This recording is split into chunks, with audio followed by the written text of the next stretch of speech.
working, and we're still working to take advantage of our situations better and more effectively, and to stop the one or two mistakes that we're allowing people in most games, so that we bring ourselves under pressure and we start having to chase the game. So if we can do that, I think that we're in many ways on the right track, but it changes the total perception when you when you give away a silly goal, or you miss 3 or 4 very good chances. Obviously, we worked hard with a reduced squad through the international break, and we've got the players back today, all of them back in full training. So we've done a proper session, which is again one of the reasons why we ran over a little bit, because we needed to have that contact with each other again. Thank you for that, Coach. And let us remove the standard questions out of the way. The health of the team and players coming back from national teams. What's your breakdown there? Well, the lads coming back from Bafana are in good spirits, obviously, because they got a couple of good results. So they're okay. The other lads that were with the national teams, they came back fully fit. So they've all trained properly. Our injuries, unfortunately, Lebo Manyama's broken down again, and we've pulled him from training, so he's back to a rehab program. Samir, operation, obviously too soon to say anything. Sia's working hard and getting back. Leo Castro's working hard and getting back. Zuma working hard and getting back, but not anywhere near playing for those players. Geza now? Sia, yeah. Sia's on his way. He's running almost fully, but he's not back training with the ball with us. It's your turn, members of the media. We'll go straight to Vuyo. Colleagues, as I asked indulgence, if we can straight to the question so that we give everybody a chance given the limited time that we have. Vuyo, let's go for it.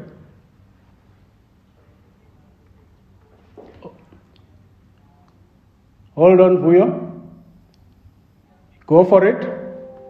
Can you hear me? Yes? Yeah, sorry. Yes. Thank you so much, Coach, for allowing us just to have a chat with you. No, it's my pleasure. This weekend, you are facing a team that is desperate for points, but also at the same time, it's got a coach, Gavin Hunt, former coach of Kaizer Chiefs. Yeah. We know how he left at the team. All eyes were going to be on this match on this weekend, with maybe media already even putting the title that it's a grudge match from the other side. Has there been any caution in terms of your preparations in regards to those two references? Have you prepared different, or is it just business? Is it just usual business? It's business as usual with a knife slightly closer to your throat, I suppose. Now these games are great for the punters. They're great for the media. For me and for Gavin, we're professionals, and we go into this. We're friends. We go into this as bitter enemies. So we'll go in, we'll do our job, we'll play the game, and then we'll shake hands after the game, win, lose or draw.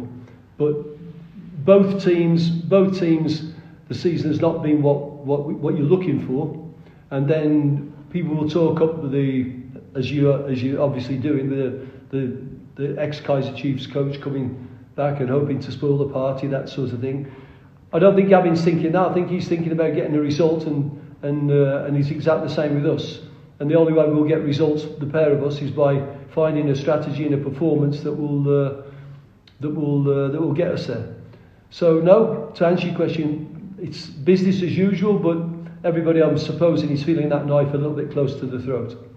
Thank you, Tashrik. Go for it. Thank you, Vina. Good afternoon, colleagues. Afternoon, Tashrik. I'm sure, Coach, you were quite tuned in to the recent Bafana match, where South Africa won Ethiopia at home at FNB Stadium. Particularly Ngobo deployed in midfield once again.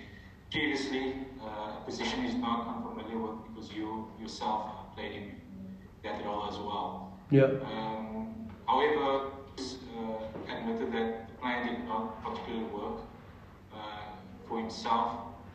as well. Your dissertation, your criteria as to how you want to use him or in the future, you previously stated that it's quite difficult for you to deploy him in the centre-back role given the competition that you have.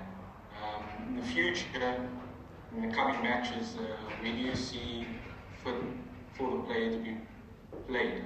Will it be in defence? Will it be in midfield? Well, I can't. Obviously, I don't have a crystal ball, so I don't know what we're going to have sort of injuries. I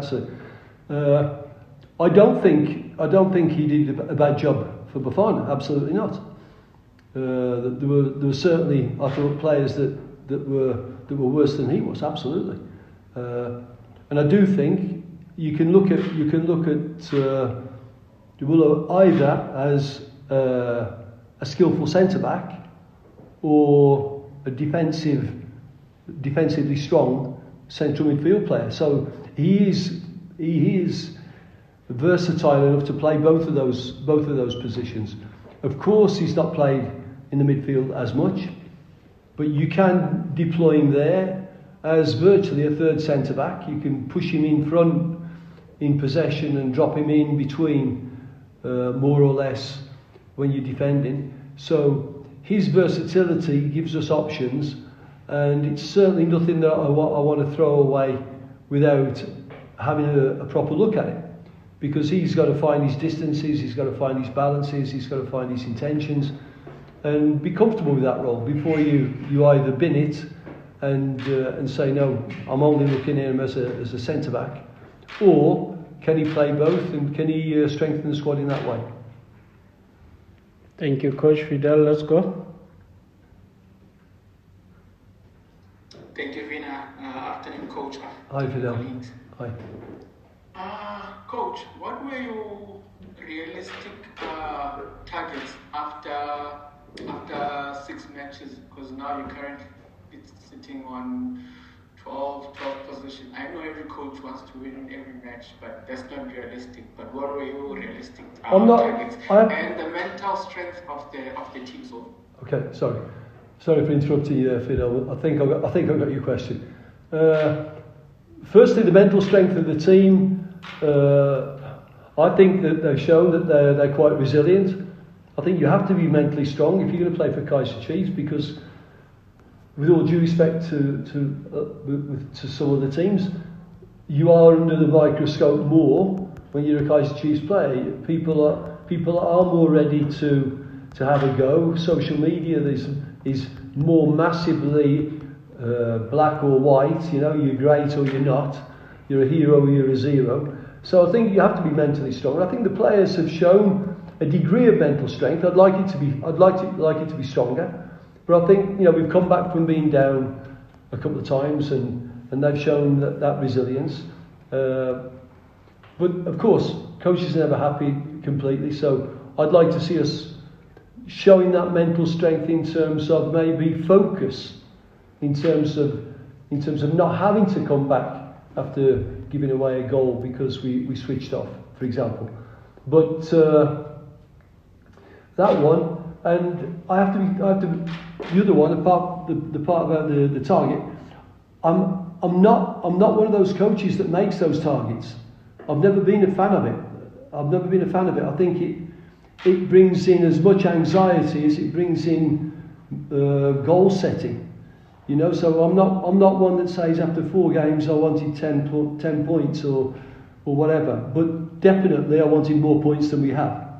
And I don't think that the difference between us having those points or not having them is massive. I think it's more a 10% up or down. I don't think it's, well, you know, you've got to improve 50% before you can even think about getting more points. I think the difference is small, but the effect has been big. So we are going to need that mental strength you're talking about, but I won't be setting targets. Target for every game is try and take 3 points. Let's go, David.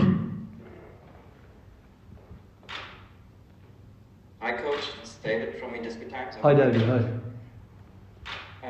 I just wanted to quickly find out, before the season you sort of said you have 4 goalkeepers that can all be your number one. You know, they've all featured in different games so far. And Daniel Akpe has played the last 2 games. Yeah. You know, will you continue sort of this rotation between the goalkeepers depending on who suits the opponents best, or will you settle for one, you know, going forward? I think at the moment we've gone through that. Well, he suits that opponent best. He suits that opponent best. Who's been good in training? We've gone through that. We've settled a little bit. Not on giving Daniel the number 1, but allowing him, after a couple of good performances, to sort of throw down the marker and a challenge. He's experienced, and at the moment we need experience, probably. He's been playing well. He's been playing for his national team. So, not that he's taken the number 1 shirt, but I think there's no real reason to be rotating at this moment. Having said that, the 2 younger goalkeepers that we've had are learning a lot from both Itu and Daniel, because they are the experienced goalkeepers at the club, and we're hoping that the younger ones, at some point, will make it impossible to keep them out of the team, because that will be the future of the club. But at this moment, both Itu and Daniel are making sure that they are great role models, and that they're not making it easy. Thank you for that, Coach. Yeah, members of the media that were let in delayed, apologies. I only saw you waiting in the room a while ago. Is there any other takers for the coach? See many hands. We'll go first to look for the one who has not had a chance. Katato, you didn't have a chance yet. Let's go for you. Thank you. Morning, Coach Baxter. I just want to ask, Coach, before the international break, there were many calls and on social media where you were trending. Do you by any chance not feel that your job is under pressure at any points that so far? Thank you. I think every coach's job is under pressure every day. That's the nature of the world that we work in now. I read an article by Southampton's chairman, where he said that Southampton have not lost, they haven't won a game this year, but the coach is safe because we support the culture he's promoting, and we support the green shoots that we're seeing. I think that's the real pressure of the job. If the club that I'm working for don't see any green shoots, and they don't respect the culture that I'm promoting within the club, or the learning that's happening, then you're under real pressure. The social media and what people think changes so quickly nowadays. You know, I came into the club with virtually no pre-season, and we've played 6 games, and you're asking me if my job's under pressure. I'm the only coach that's won anything over the last 18 years for Kaizer Chiefs, and then after 6 games, my job's under pressure. Your question, I understand it, because there is that sort of very fast tsunami that can pick up nowadays on social media. Our job is to have that mental strength that we were talking about before, and make sure that you still carry on doing the job properly. So I would say, yes, every coach is threatened every day of his career now. That's the job that we have. And sometimes clubs make good decisions, and sometimes they make bad ones. But they're also not infallible in terms of decisions. But we have to really believe that in the real football world, you've got a little bit more time and patience, and you see what is happening on the training field. John T, go for it. John T. John T, you there? Let's go to Sianda while John T. Oh, there's John T. Can you hear me? Yes, got you there. Sorry about that. I just want to ask the coach, maybe it's a bit of a follow to that. Obviously, there was a coach who wasn't Chiefs, who maybe some might feel wasn't given enough time, or it could be argued wasn't. It was Gavin Hunt, your predecessor. Yeah. I mean, especially when he had a transfer ban. Do you have, in hindsight, I mean, seeing as you're playing this weekend, do you have some sympathy with him in terms of what happened to him at Chiefs? I mean, I know also you're in a position where your bosses are the Chiefs management, so you can't really comment too much on them. But like, do you have sympathy with him? No, I mean, I'll link, John. I'll link the answer to that into the previous answer, really. You know, Gavin, Stuart, Baxter, Ernst Mittendorf, every coach, Pitsu Motsamani, we know that every day we're under pressure. We know that, and we get on with the job. We have to make a friend of that, and we work. So I've got sympathy with every coach, because every coach that is relieved of his duties, every coach has got more to offer, and every coach is not working for Manchester City in a virtual perfect world, you know. So every job has the restrictions or the unlucky happenings of injuries or the pandemic knocking the supporters out of the stadium. Every job has that, and my feelings are strongly that a job can be relieved of his duties and he's not done a bad job. Thank you. Can we go to Sianda? Hello, Coach. Sianda. Hi, Sianda. A beautiful game here. With the 2 international breaks in such a short space of time, Yeah. do you feel like that also might have made things difficult for the team to maybe build a bit of momentum, or do you feel like it's provided any challenges with I think just the momentum in general? Yeah, I think, Sandy, I think that the international break, sometimes when it comes, you know, you're thinking we could kick on because we're making a bit of progress, and then it gets disrupted. And sometimes you get injuries and you think, well, no, actually it'll help us. These two have come at times when I think we are trying to do work together. You know, we've been together for relatively short space of time. I mean, we had, I think, 2.5 pre-season friendlies, and then we've had these games. That roughly is what the pre-season would be in a normal league, in a normal year. So we want all the time together we can get. We want new players to be able to understand what we want, to get used to playing for Kaizer Chiefs. And what I said in the beginning of the season was, we will be getting better, but we need to get a few decent results in the beginning to make sure that we're not fighting against a mental problem as well, which we probably are now, to be very honest. We're fighting against a mental, which is why I understand the question about mental strength of the players. Are they going to keep kicking on? Are they going to keep confident? Are they going to keep on trying to do the right things? Or do you think they may be feeling the pressure? I'm sure they're feeling the pressure, but until now I get the feeling that if we can spend enough time together, then we'll crack it. Joshua and the last 2 guys must prepare their questions. We're going to close. Joshua? Can you hear me, guys? Yes, Josh. Yes, go for it, Josh. Okay, Josh, from the Inside Post. Hi, Coach. Hi. I just want to know, I know you've been around for the 6 games. Do you feel like you're getting your point across in terms of the culture that you're trying to install at the club? In some ways, yes, Josh. In some ways, yes. In some ways, I feel like it's been a difficult journey for some of the players that have, not just the ones that have come in since I came, but some of the players that have been here for even a longer time, to come to grips with the actual life of a Kaizer Chiefs player. So I feel like we're getting closer to the culture that we all want, but that is tactical, technical, mental, physical, you know, and it does take time. I think we're making progress. I thought we were making quicker progress, but then it slowed, and it slowed because we didn't win the games that we thought we should have won, and that puts a question mark, and that puts a little bit of anxiety. And so yes, we're making progress, but it's slowed down because I think people are worrying about the situation a little bit.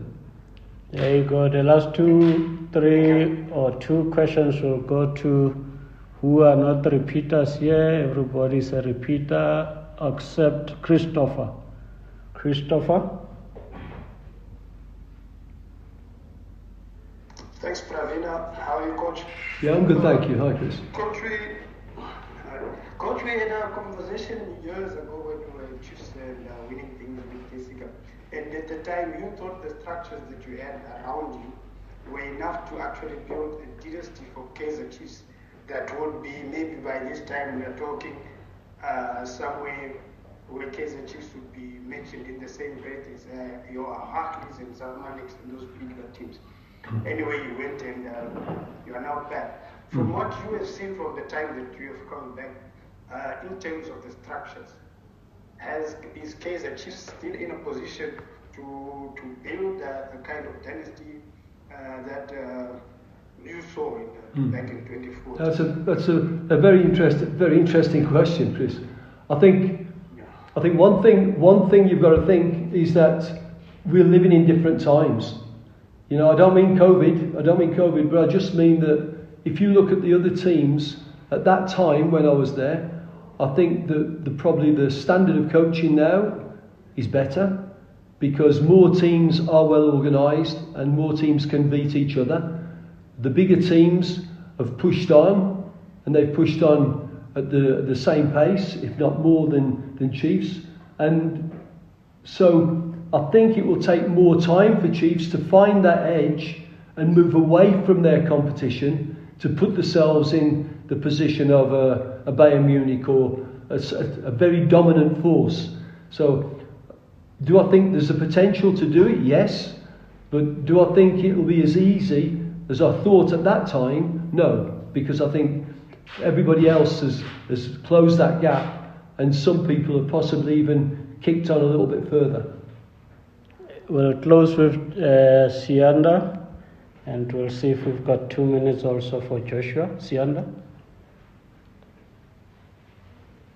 Yes, Coach Sianda again from the beautiful game. I just wanted to ask, do you have any intent to go into the market for a striker in January, you know, the injury the team is dealing with? Yeah, Sianda, I think we've got to be careful. I don't mean you and me, but I think we as a football club, we've got to be careful to not solve a problem with the checkbook.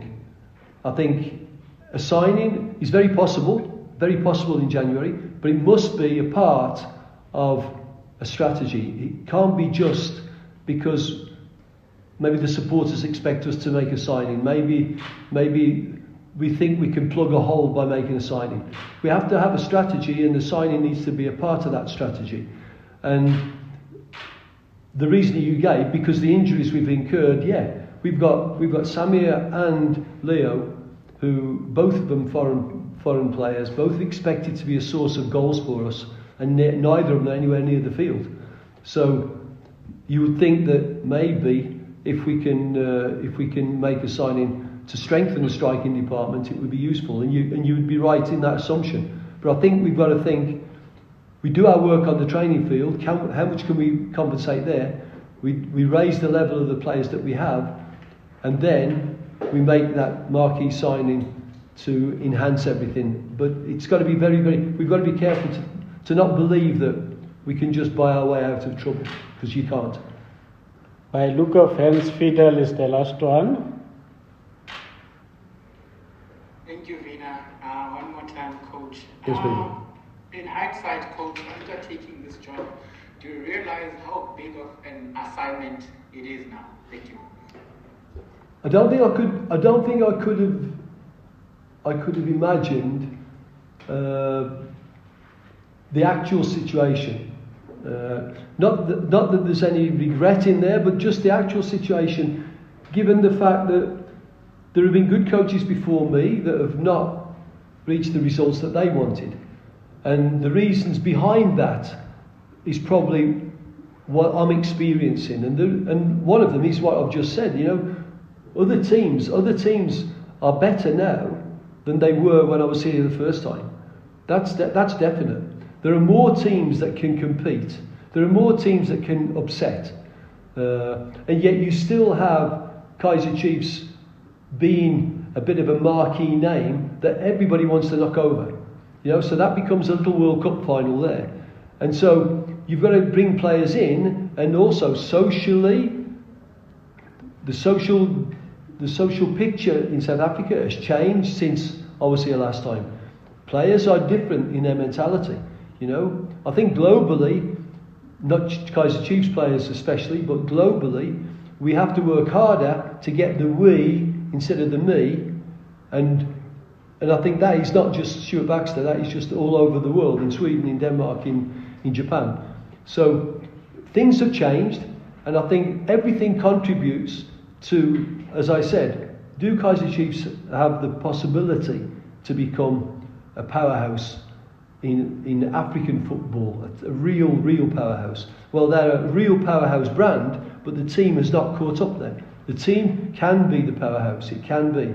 But for me, it's going to take longer this time than last time because the competition is stiffer and the demographics are different.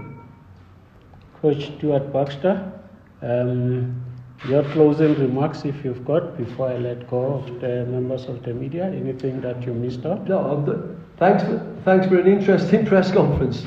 It was some challenging but interesting questions, and thanks, guys. Thank you. Thank you, members of the media. Apologies for starting delayed once more. Have a great afternoon, and we'll see you on weekend. Goodbye. Thank you, Coach. Thanks.